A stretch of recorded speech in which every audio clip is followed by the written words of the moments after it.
nada que eu tô fazendo parece fazer sentido com algo que eu queira dedicar realmente esforço.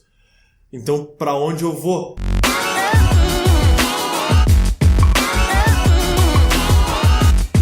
E aí, galera? Bem-vindos a mais um Vida de Titã.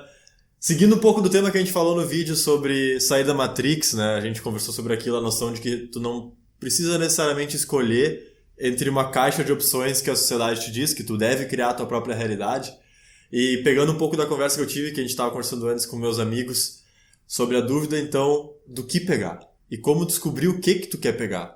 E essa grande onda de dúvida que vem surgindo com a nossa geração, de mãos dadas com a possibilidade de poder sonhar, tá vindo então essa dúvida para onde eu devo sonhar. Nada que eu tô fazendo parece fazer sentido com algo que eu queira dedicar realmente esforço. Então, para onde eu vou? E aí fica essa grande dúvida, esse grande vazio, parece que tu não consegue encontrar teu propósito. E aí tu diz, bom, vai tentar atividades diferentes, e aí tu tenta várias atividades, e mesmo assim parece que tu nunca encontrou nada na tua vida. E aí fica essa grande dúvida, e é sobre isso que a gente quer falar nesse vídeo. É engraçado porque os estágios são esses, né? O primeiro estágio é tu te dar conta, e principalmente porque o mundo tá te ajudando a enxergar isso, que tu pode sonhar, tu pode almejar muito mais do que a vida que tu tá automaticamente seguindo. Tu pode almejar a vida que tu quer, né? Exato. Tu pode almejar... Tu pode ser o protagonista da tua própria vida. Tu não tá limitado por paredes invisíveis que muitas vezes tu mesmo cria ao teu redor, né? E que são facilitadas pela estrutura que rege a sociedade e tal. Caminhos pré-delimitados, né? Que tu não necessariamente precisa seguir um caminho pré-delimitado, que tu pode traçar o teu próprio. Então isso é posto, né? Só que e isso é posto com muita ênfase. E para validar isso, tá cada vez mais crescendo os exemplos de pessoas que conseguiram ser seus próprios protagonistas e alcançaram grandezas, isso é exposto e essas pessoas são tomadas como exemplos. Então, beleza, esse é o primeiro estágio, que a pessoa se dá conta. E dela entra para o segundo estágio, de então experimentar coisas novas e tentar, para impactar o mundo, impactar seu próprio mundo, causar mudanças grandiosas e se encontrar. Aí ela testa várias. Só que daí duas coisas nesse segundo estágio podem acontecer. Ela testa várias e não acha algo que fecha com ela. Ou ela até encontra, mas ela não gera impacto. Ela não vê resultados. Ela não vê que ela está impactando o mundo, ou impactando a empresa, ou gerando grandes resultados, né? Que é o que dizem muitos que é o grande problema dos millennials, né? Que eles são entitlement, que eles são intitulados à grandeza, sem precisar colocar esse esforço para atingir a grandeza, que daí entra então no assunto que a gente estava conversando. Que tanto essa galera que quer impactar muito, e junto com a galera que quer encontrar o seu, digamos, propósito de vida, né? Encontrar o que bate com eles, os dois pecam na mesma coisa, que é o colocar um esforço constante, passar pelaquela primeira etapa de adversidades que surge, para daí então se conscientizar se as decepções que está tendo ou por não gostar daquela atividade, é pelos percalços da atividade que fazem parte, pelo momento ali que está difícil, mas que ele vai passar, ou simplesmente porque a atividade como um todo não bate com a pessoa. Trazendo para a nossa realidade com Vida de Titã, a gente percebeu ao longo do tempo que nós gostamos mais do Vida de Titã conforme ele foi se desenvolvendo. Só que daí pareceu que foi só devido ao tempo que a gente foi colocando que a gente foi gostando mais dele. Mas também foi pelo fato de a gente cada vez entender melhor o que ele é, o que ele está sendo desenvolvendo, o que está sendo desenvolvido ali. E, portanto, os resultados começarem a vir. E, sendo mais específico em relação ao que eu estava falando, que até surgiu do assunto que a gente estava debatendo antes, é que eu e Augusto, a gente comenta que tu só consegue ser capaz de verdadeiramente dizer se algo é pra ti depois que tu passa o estágio de só tá vindo merda e aí sim tu começa a ter resultados. Não tô dizendo resultados, por exemplo, tu criou uma empresa, a empresa tem que estar naquele nível que tu espera, faturando milhões e etc. Mas também não pode estar só no estágio que tu tá só sofrendo e só tomando paulada, que é o que acontece no começo. Dificilmente no começo tu vai ter muitos resultados positivos. Mas é pelo menos aquele período de tu se habituar àquilo estar acontecendo. É tu passar daquela camada de dor e sofrimento e algumas coisas começarem a vir. Aí realmente eu acho que a pessoa pode se julgar capaz de dizer se aquilo é para ela ou não. E como a gente estava comentando antes, muita gente não faz isso, ela testa, e eu fiz isso por muito tempo. Eu testei várias coisas diferentes quando eu era menor, em termos de não necessariamente encontrar meu propósito, mas de testar coisas diferentes para encontrar um hobby. Eu pulei de hobby em hobby, fiquei poucos meses em cada um, porque tudo chegava num ponto que, cara, só achei chato durante esses primeiros 3 meses. E aí eu largava, eu queria largar pelo menos. Só que é óbvio que naqueles primeiros 3 meses eu nem tinha sequer me acostumado àquela atividade. Por que a gente não sente isso logo no início, quando a gente começa? Porque na minha visão não muda muito da tua primeira semana, vamos supor que tu vai criar um negócio, tá? Na tua primeira semana que tu criou um negócio, para meses depois que tu criou o negócio. Só que por que a gente não sente isso no início? Porque a gente sabe que o início vai ser difícil. A gente tem isso, a nossa expectativa tá assim, tá preparada para isso. Que não, no início vai ser bem difícil, eu vou sofrer, eu não vou ter tanto retorno, etc. Vou ter que correr atrás, mas a pessoa já vai preparada para isso. Só que o momento da desistência é quando a realidade bate a expectativa, só que a realidade de estar difícil continua. E já passou o ponto que tu já tinha te preparado. Vamos supor que tu... Que é cada vez mais curto. Que tu Tá, durante uns... Tu não precisa definir na tua cabeça o número exato de dias, mas tu meio que vai pra essa nova jornada com um prognóstico assim de quanto tempo vai durar esse começo, que sim vai ser difícil. Aí vamos supor 2 meses, pelo exemplo aqui só. Aí passaram esses 2 meses. Só que ainda tá difícil. Tu ainda não tá tendo o retorno que tu esperava lá no início ter em 2 meses. E daí começa a ficar o chato. Porque daí tu já não tem mais aquela resiliência predisposta. E daí tu só tem a dificuldade, tu não tem o retorno imediato, né? O retorno de curto prazo. E daí tu começa a perder o tesão por aquilo, né? Tu já não é mais novidade, então essa motivação já não tem mais de ser o novo. Aí basicamente tu te depara só com os problemas. Então eu acho que 2 coisas precisam ser consideradas aí muito forte. Uma, então, é muito aquilo que a gente estava falando de, cara, esse processo, essa etapa, ela vai existir para qualquer coisa nova que tu comece, certo?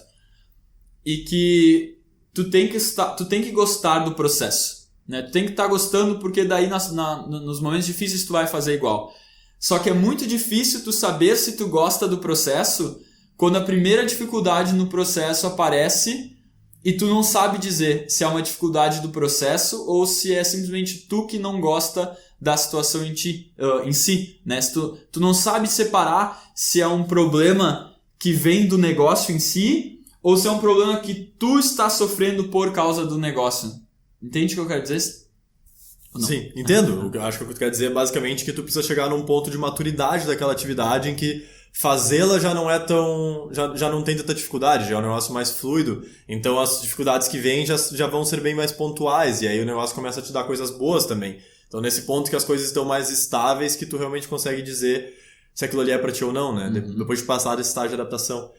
E aproveitando para falar um pouco mais sobre propósito, e já colocando a visão que a gente também entende que não existe um só, né? Nós somos seres que temos infinitas, praticamente, gostos e paixões. Então, tanto eu quanto o Augusto, nós somos extremamente céticos em relação à noção de que tu tem uma atividade específica que tu gostaria de fazer na vida. E, muito pelo contrário, provavelmente tu gostaria e encontraria vários sentidos para tua vida em diversas atividades que tu fosse escolher. É só uma questão realmente de tu começar a desenvolver isso. E cada vez que tu vai desenvolvendo mais atividade, mais também tu te conhece. E dentro desse autoconhecimento que tu gera, mais tu refina essa atividade que tu está fazendo para algo que converge para tua verdade, para aquilo que tu gostaria de fazer.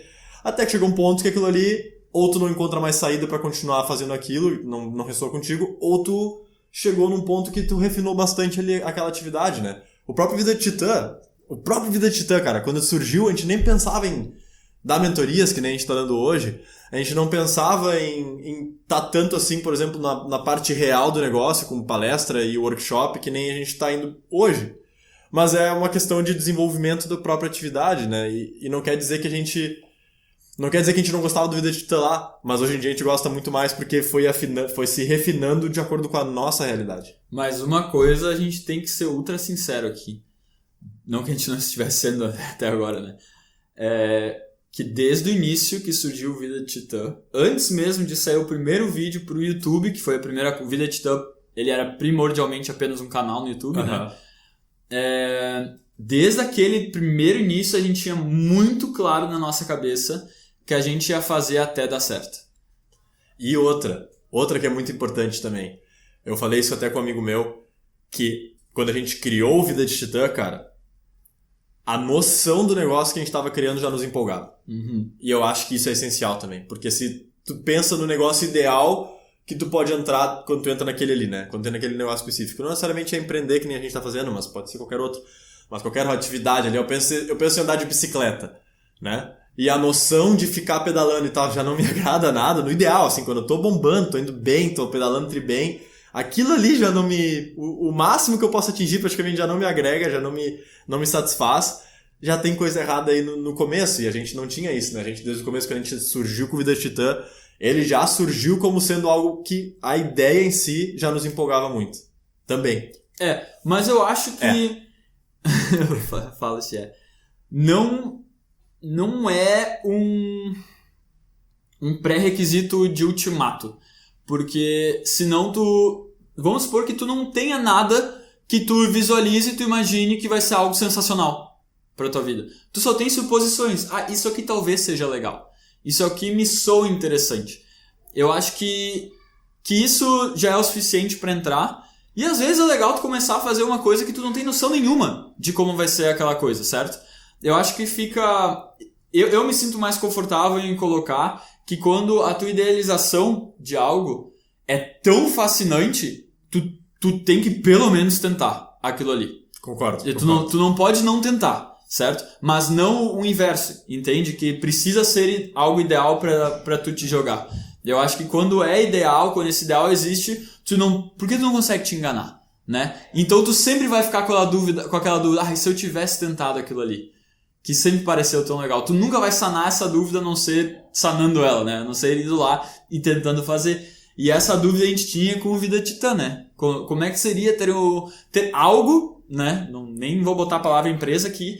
Ter algo que a gente pudesse expressar esse nosso conhecimento, essas nossas ideias, agregar valor pro mundo dessa forma. Como criar uma comunidade, chamar gente com essas mesmas ideias ao redor... E daí somar todo esse pensamento, enfim, gerar uma revolução disso, né? Como seria isso? E tem que se jogar, tem que fazer, mas o mais importante, então, voltando ao primeiro argumento, é fazer e só te permitir parar depois que tu sanou a primeira onda de problemas. A primeira onda que vai contra a primeira maré contrária, assim, que te puxa em direção a contrária que tu tá remando. Depois que tu sanou essa primeira e daí tu já tá numa maré a teu favor de novo, aquele é o momento então que tu pode tomar a decisão. Vale a pena continuar aqui ou não vale?